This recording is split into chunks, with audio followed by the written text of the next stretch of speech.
Hello and welcome back to my channel, Tide for Initiative. Today I wanted to talk a little bit about my campaign that I'm running right now. We've switched back to the old school essentials. You can see the background for the referee's tome there.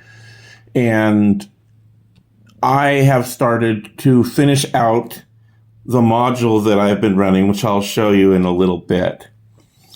But I wanted to talk a little bit about Basic Fantasy, which is not the game that I'm playing right now, but it's very similar.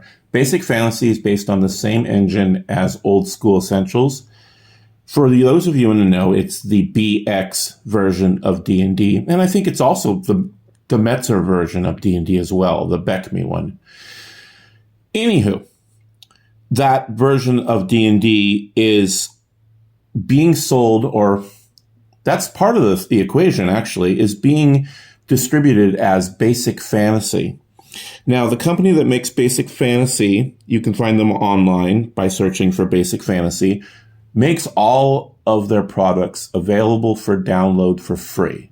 So, you can download the module I'm going to show you. You can download their rules, their other modules, and you'll probably get an idea of the appeal as I go into my quick review coming up. But essentially, the BX, or the Basic Fantasy line, is reproducing the old modules in their own versions. So I'm going to show you the cover of the module that I'm playing right now. And that one's called The Chaotic Caves, which is an ode to the Caves of Chaos, which are contained in the Keep on the Borderlands module, originally written by Gary Gygax back in the day. The module number was B2, and it was included with many starter sets, and is probably the most prevalent TSR-era dungeon module in existence, and probably the one that had more people starting in it. So, I'm going to go straight to the map. If I have any players, please don't look. Okay, so they give you a blank map, as you can see right here, and then they give you the map. Now, you can download all this from online, so you don't have to perforate your book or try to fold it or anything like that. What's interesting, in contrast to the Keep on the Borderlands, and I'm sure anybody who's been playing D&D for a while will know what I'm talking about, the entrance to this complex is a canyon, a crack in the wall, so to speak. So when you're going around in this little canyon, stealth is really difficult. Now, I'm running for kids, so I'm not really holding them to a super high standard, but doing stupid things will get you caught really quickly. That said, they're at the point now where there's only gnolls and some undead in the crypts that are remaining, and so there's really not much going on. So they give you a little introduction. Okay, you get a county map. This is basically the realm. We've got a town, a river, some ruins, various keyed encounters in the area, corresponding pretty much to the same as the classic Keep on the Borderlands. So we have a town map, also a little walled town. It's got everything you need in there, just like you would expect.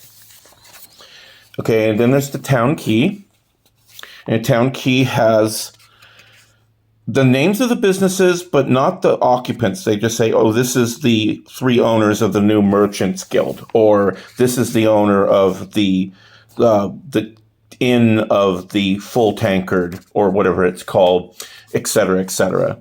So you have to kind of make up some of that stuff on the fly, or go ahead and do it before you start. And they have a local militia.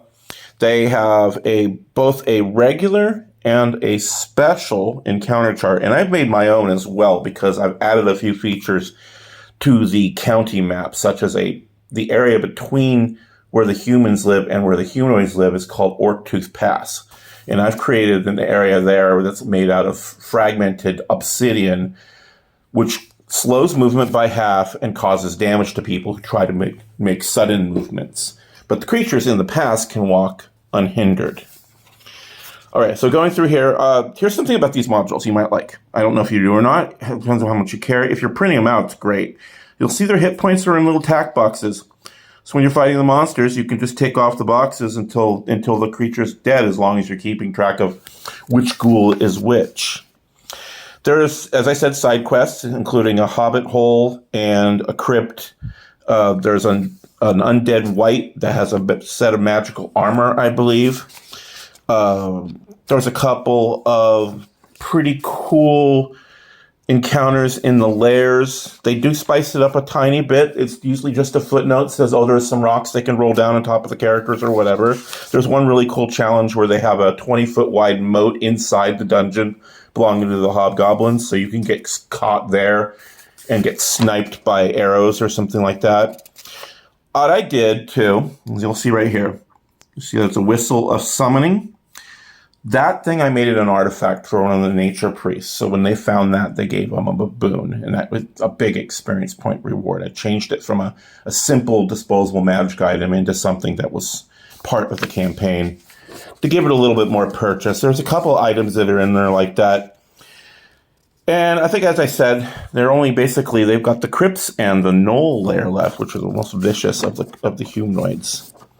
There's also an abandoned manor on the grounds in the county map, and that is where the bandits are held up. And bandits are part of the caves as well. They've made a rough truce with the town, the locals, but that's about to come to a head as the local townmaster does not wish the bandits to be in the county any longer. So, you got a couple more maps. You got a map of the abandoned manor that I spoke of and the other floor, which is a place that my player characters have not gone into at all. You get some pre-generated characters in case you just want to copy them down and get right back into the action.